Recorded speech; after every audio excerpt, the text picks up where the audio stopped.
Our operators, our casino operators, the likes of MGM and Caesars, the Venetian, Penn, Hard Rock, and others, there are very few companies that recovered from COVID more quickly and dynamically than they did. Regional gaming was the first gaming segment to recover. It recovered very robustly starting in the summer of 2020.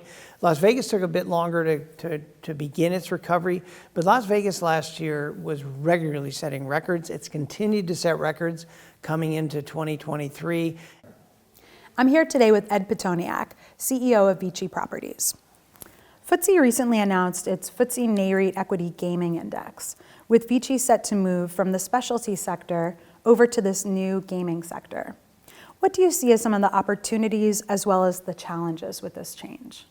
This is really kind of part and parcel of the way in which the investment landscape has changed in recent years, where inclusion in indices is such a much more important part of how a company engages with investors or develops, I should say, its shareholder base, right? It was just about a year ago, actually to the very day that we got included in the S&P 500. That was utterly transformative for us because there are so many index funds that own the S&P 500 and that's all they do. Similarly, there's even active managers who are in effect closet indexers.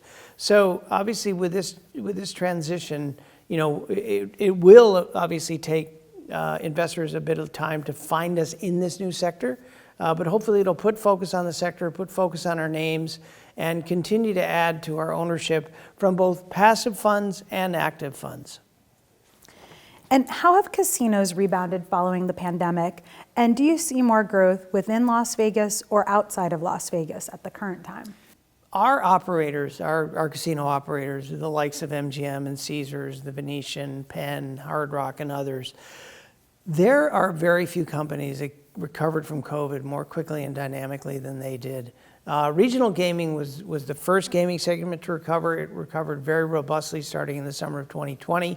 Las Vegas took a bit longer to begin its recovery, but Las Vegas last year was regularly setting records. It's continued to set records coming into 2023. And Las Vegas, I think it's safe to say, is the busiest place on earth right now.